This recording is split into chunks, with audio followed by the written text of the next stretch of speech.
What we was the general vibe like? well, obviously the first season back was a bit of a novelty because we hadn't been down there for God knows how many years, Yeah, and we were expected to bounce straight back up, and we didn't. But the fans were kind of there. We were still getting, up towards 30,000 every week in League One.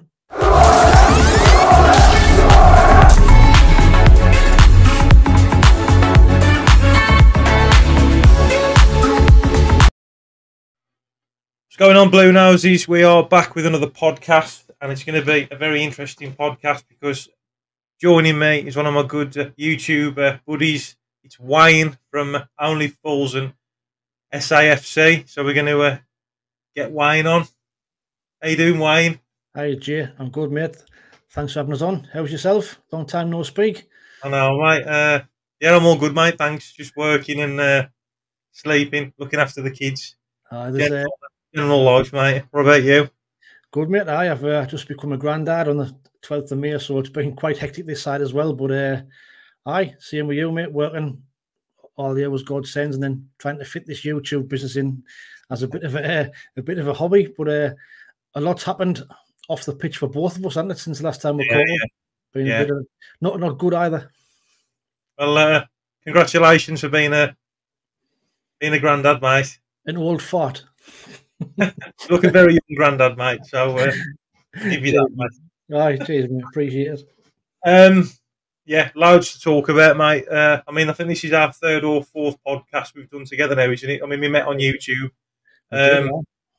So, I mean, how's things like with you in terms of the YouTube and stuff? Is it going all right? You still enjoying it? And it's gone from strength to strength. Really, I'm currently on about 3,300 subscribers. Brilliant. Getting more. I mean, it's a bit quiet now. The season's finished, but at the moment we've got this new manager situation going on, like yourselves. So when we're doing videos about the new managers and who's linked, they're kind of getting some good views. So you can see behind as well. I've got shirt giveaways and all sorts going on the channel. So it's ticking along quite nicely. How's yours doing? Yeah, all right, mate. I mean, it's just mad. I didn't believe what the response I'd get. Part of it was because I love Blues and close with my dad. Just log some memories, him and a lot of it was, I'd probably say 80% of it was like the diverse in the fan base, because I love the club, and I always try and be positive and try and find the positive, out the negatives and stuff. And I mean, that was just to try and create some positivity. And I mean, I didn't even think I'd get like 10 subscribers, but it's just mad. It's madness how people can watch me like talking, it's just mad.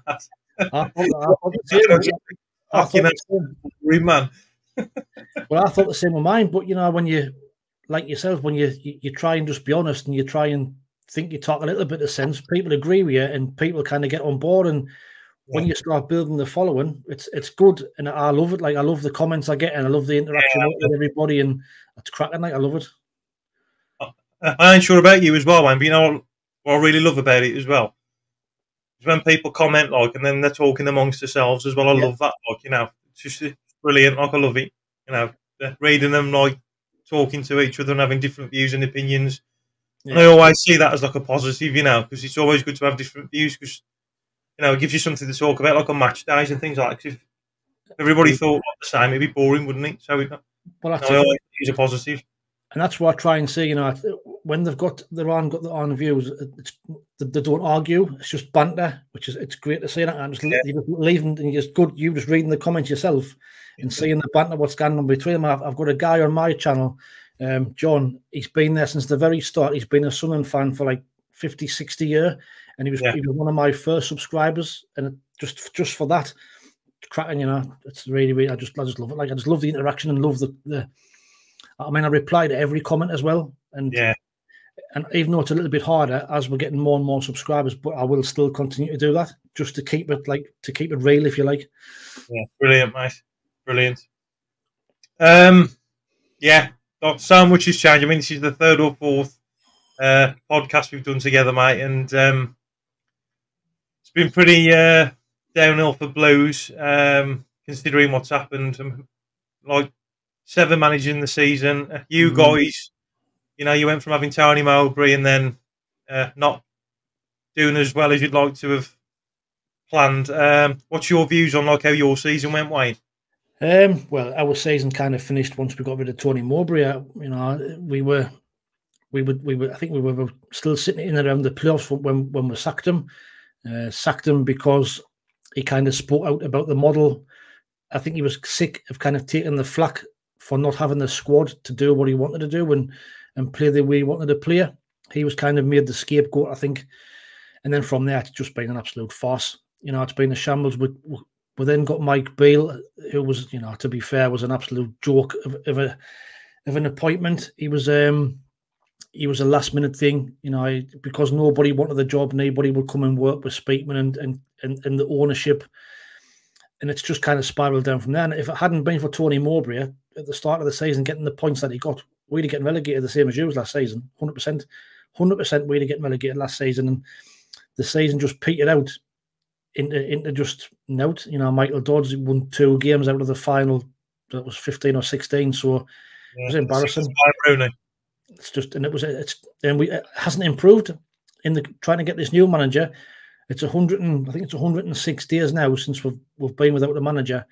Still got nobody appointed. Still not any strong favourite. You know, we've had the shambles and the farce with this will still carry on, and it's just it's the ownership, Jay. It's the the because they want to keep Dodds and Speakman, and they want to keep them. They want to keep all these backroom staff that have failed in the past. I mean, what manager is going to come in and not bring his own backroom staff in? Just doesn't happen. Yeah, doesn't happen. I mean, you've got experience of Dodds and Speakman, so you know, what's your thoughts on him? Was he the same when he was at Birmingham, like power mad and too much interference? Yeah, I'd say so. Yeah, it's just. I mean, you can't work it out, can you? I mean, it's like when Rooney, like, you know, at Blues, Derby, and now he's gone to Plymouth and stuff. It's like you tend to find these days, it's not like what you know, it's like who you know, isn't it? Like, and these people getting you into all these job roles and stuff. And I mean, I can't believe he's even gone there. Can you? I can't believe he's got another job. I mean, he's failed wherever he's been.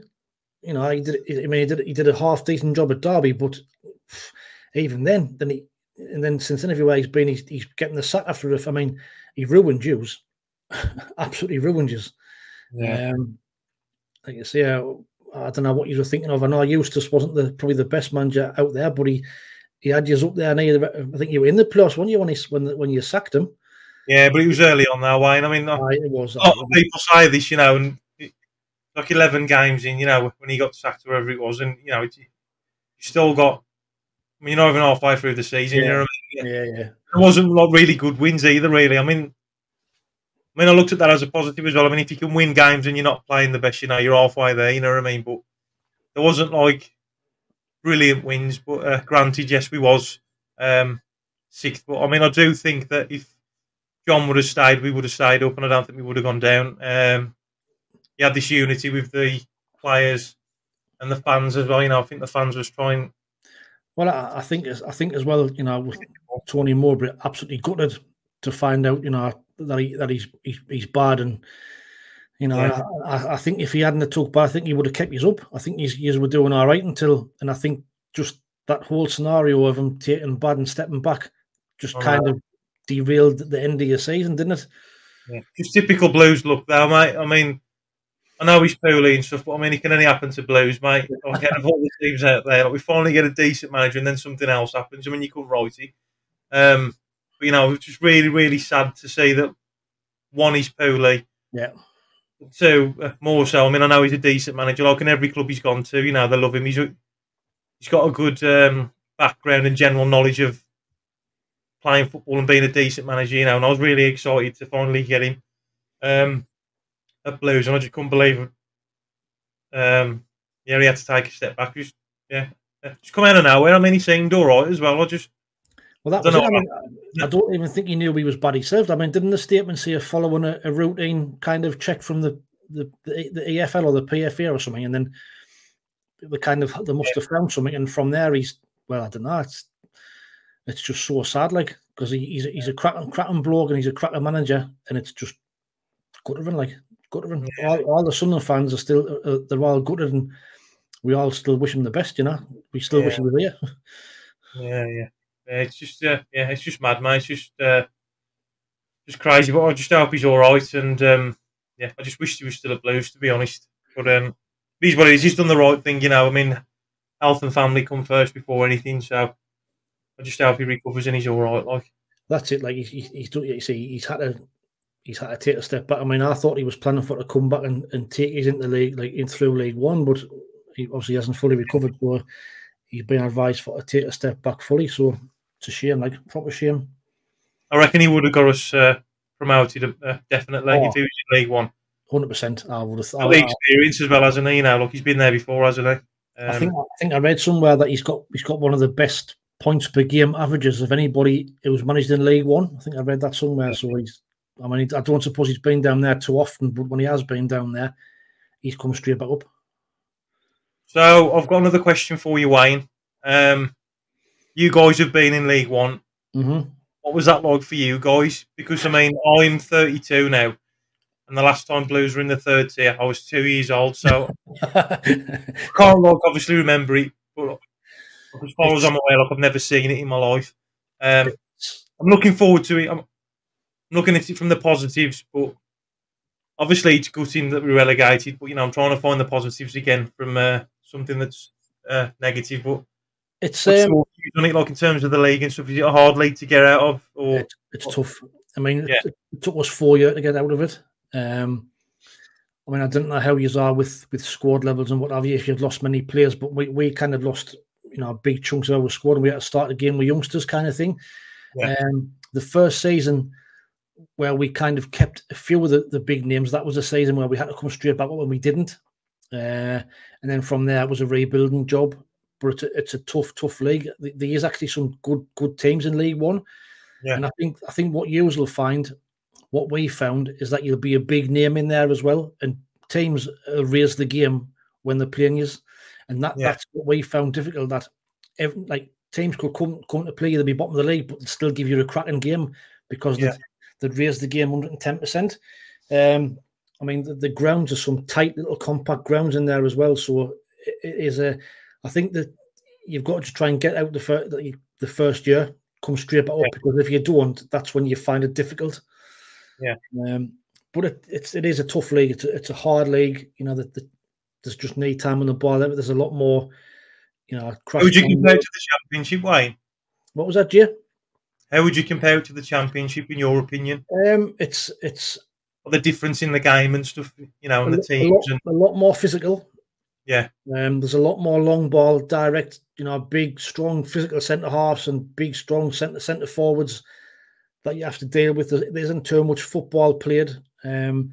Some of the standard of pitches aren't the best either. So if you're going to try and play football, sometimes it doesn't work. Sometimes you've got to adapt to that as well. Yeah.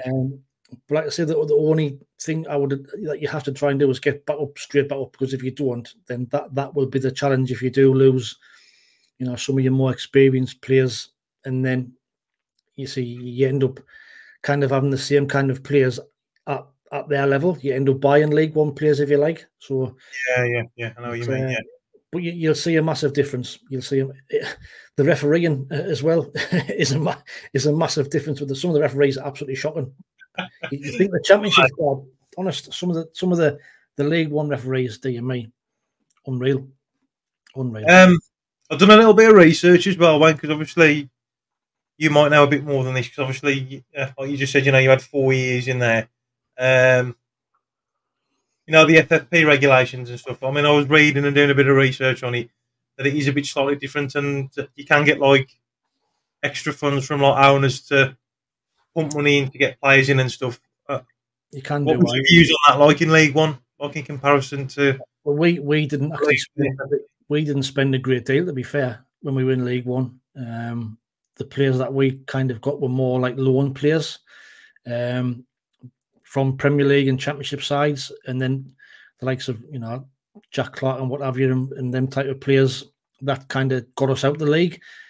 So we didn't really spend a great deal, but any extra money what you can get will help. I mean, I don't know what the actual figures are, but it's you need all the help you can get, Jay, to be honest with you. You know, if the ownership are prepared to invest and spend a bit of money, like what you're saying with Ipswich, you know, last year when they were in League One, the won League One, spent the money, invested, and look where it's got them.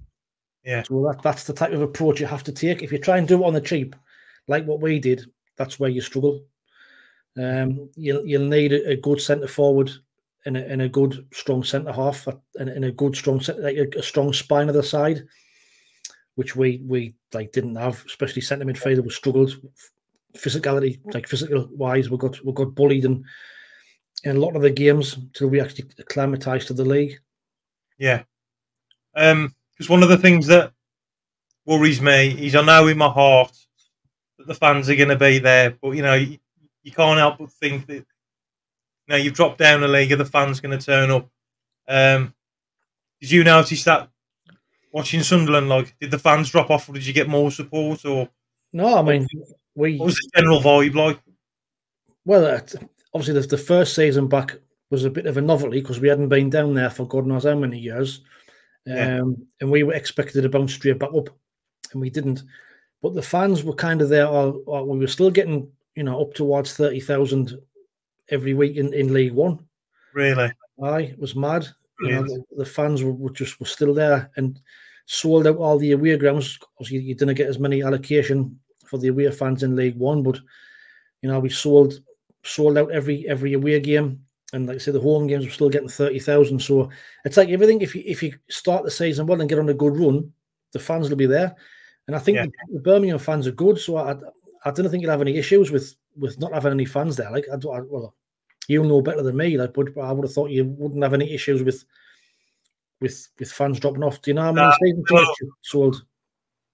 When I love Blues fans, mate, you know, and I just hope that they're going to be there cheering the boys on, and well, I know they will. You know, I know it's in my heart that they will, but you just can't help to think. I just hope that they do turn up and bring in the numbers, and it helps, doesn't it?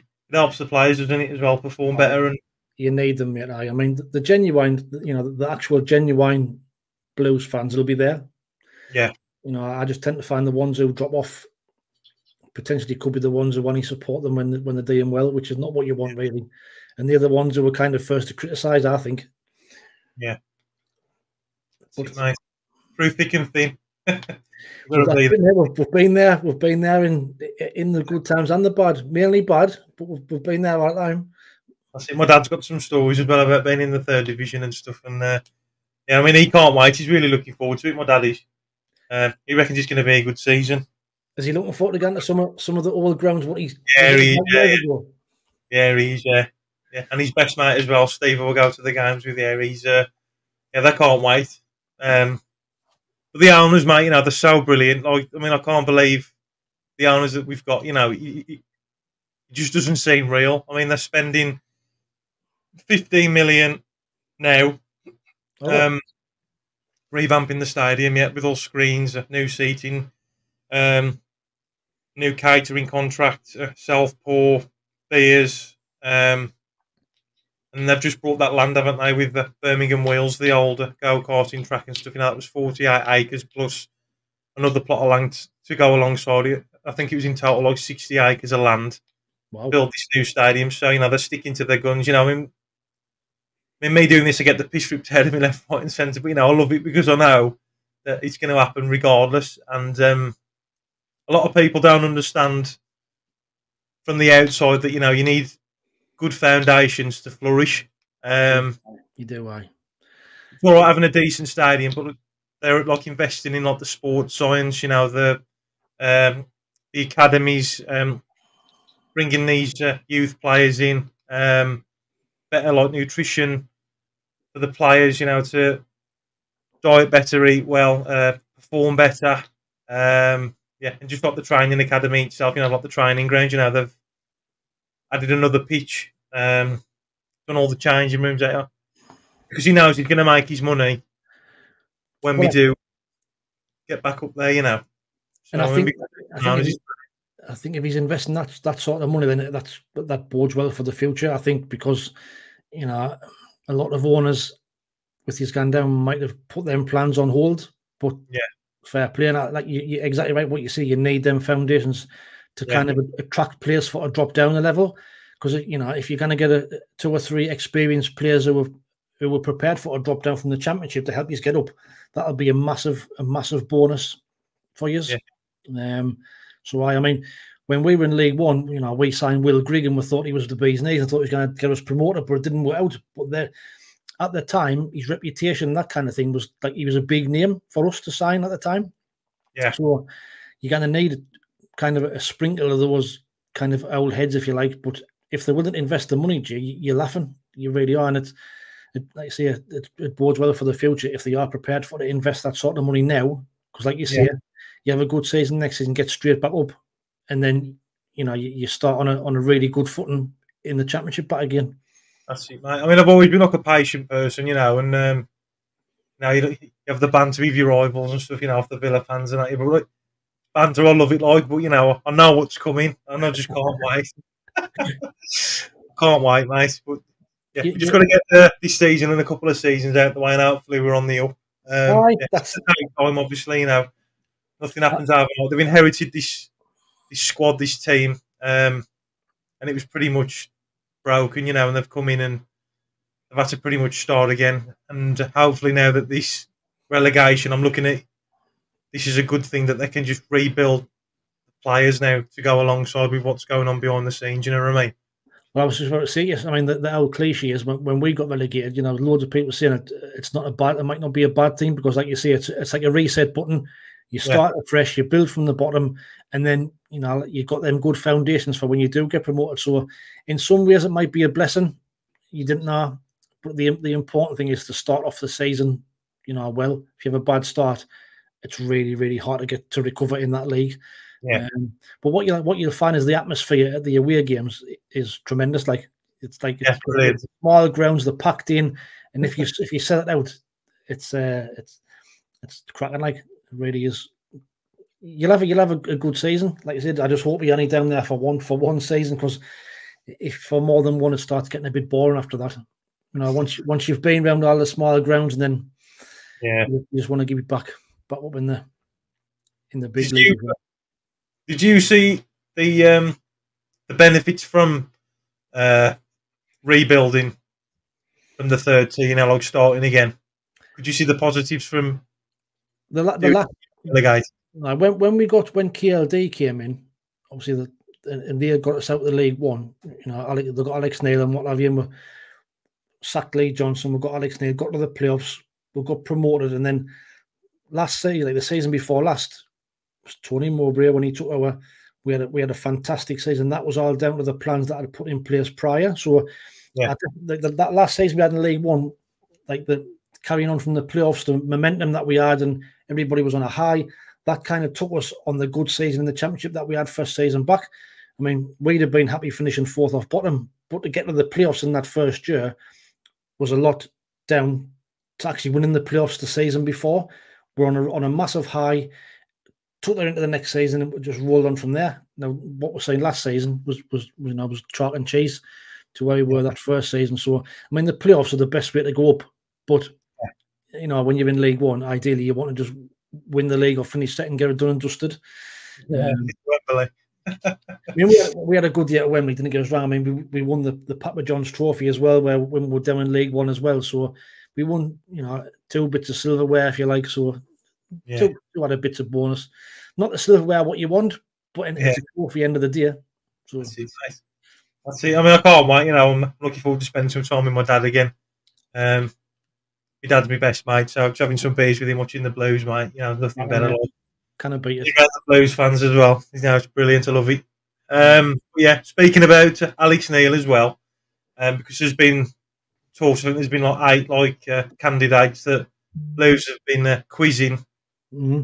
They have to get this appointment right, mate. They can't fuck this one up with Wayne Rooney and stuff from previous mistakes. But they've owned up to it. They've realised it didn't work. So I think they're taking the time there to get this right. But obviously, another reason I wanted to do this was because to get some more insight on Alex Neil. You've been there. You've seen him. What are your views on him, Wayne? he's a cracker manager, in my opinion. Like I say, he came in when we weren't struggling, but we weren't performing the way we should have been. Then obviously we sacked Lee Johnson. We had gone through a bad spell, and Alex Neil at the time, I think he was looking for a championship job. He was a championship manager. I don't think he'd ever managed in League One before. So to get him was kind of a big coup for us at the time. And he came in and transformed us. He only managed, I think it was 24 games in his time with us, but only lost 3 of those. Yeah. Obviously got us to the playoff final. We won the playoffs. His football was good. He's honest. He's open. Tells it how it is. So if you can get Alex Neil for you in League One and you can get him for the full season, I think it's a great appointment for you. I really do think it's a great appointment. I mean, a little bit of a sour taste in the mouth the way he left. Yeah.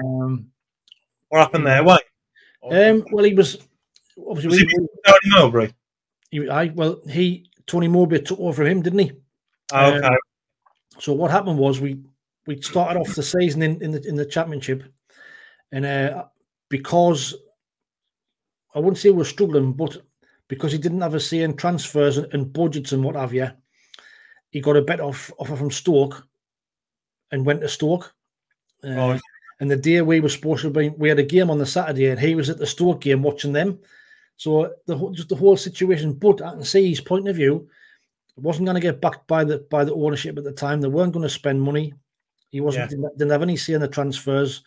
So he thought, right, well, I can go to Stoke. I can be a manager. I'll have control. And he went there. Some say for more money, but I think that was the catalyst of where our issues kind of started from. Yeah. And like the issues with this ownership and this model that we're using, which is not working at all. So I can see why I left, but overall, he's a really, really good manager, and we'll always be thankful for getting us out of League One. Yeah. And he plays some good football as well. So if you can get him, fair play to you.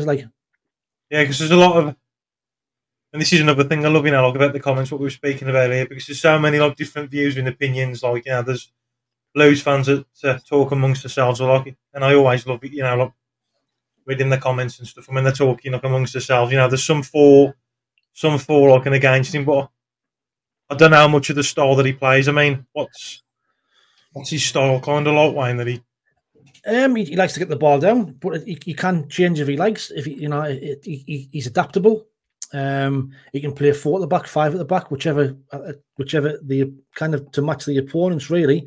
But he likes to play with wingers. Obviously, we had Jack Clark and Roberts at the time in League One, which were destroying teams. So wide, and we also had Ross Stewart playing the balls in behind. Ross Stewart was running in behind, that type of thing. So he likes to get the ball down. He plays football. He's not a long ball merchant.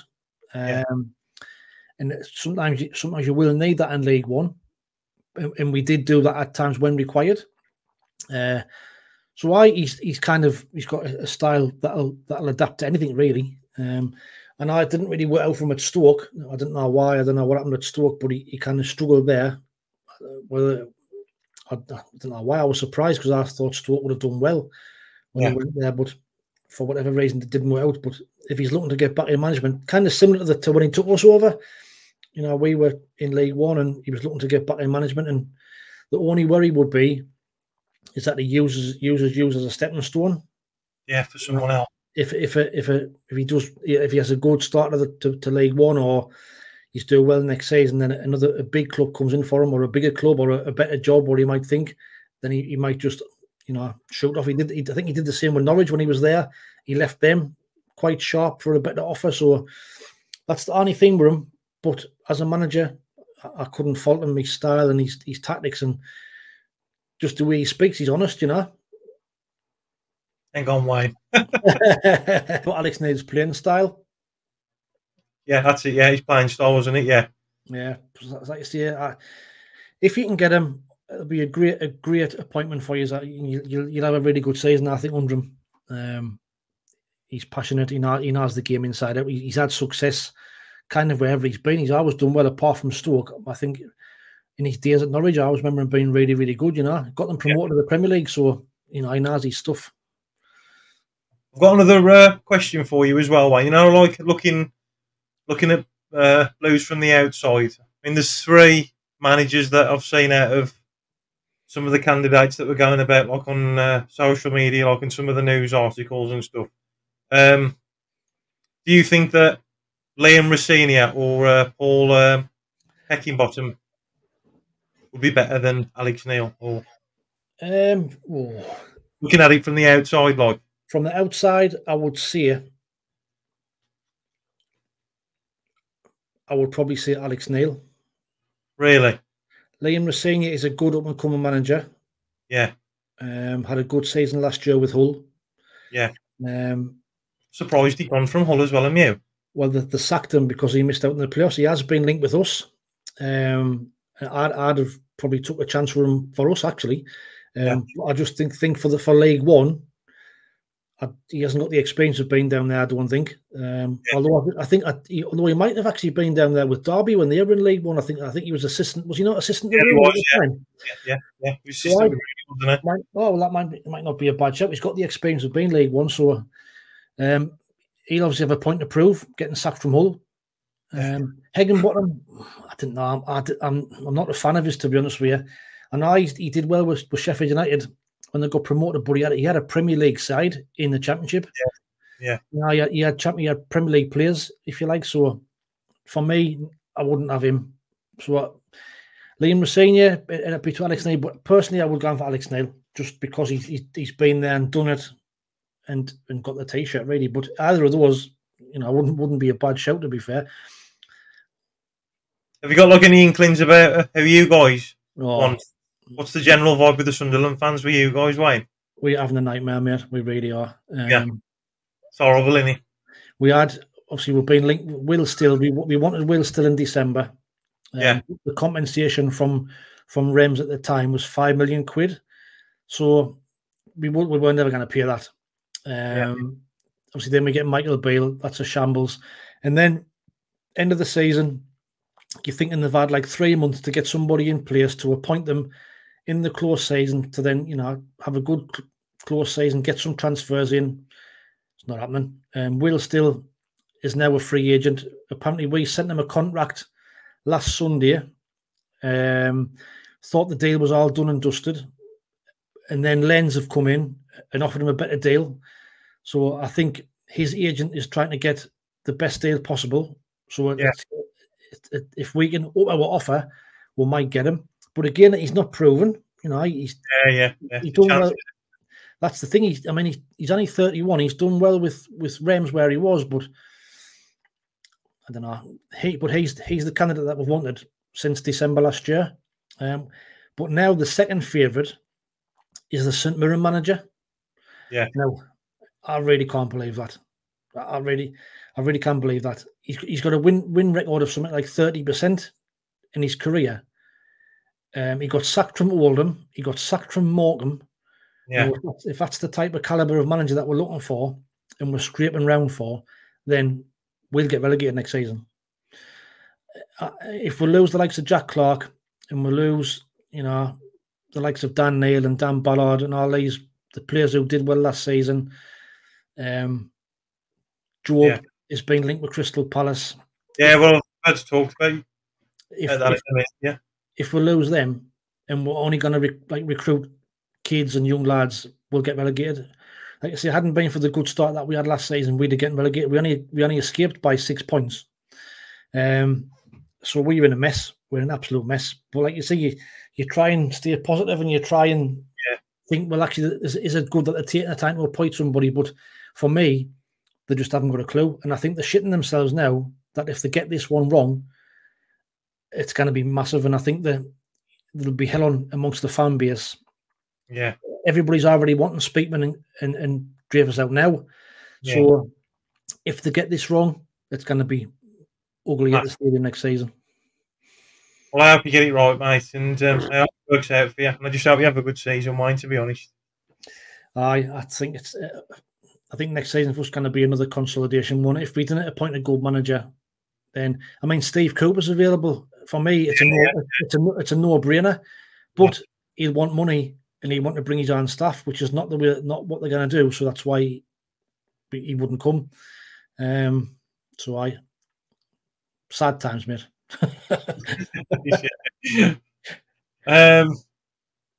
Your views on Jobe as well. Do you think Jobe's going to go? Well, from what we're reading, apparently Crystal Palace and Brentford are both after him. Right.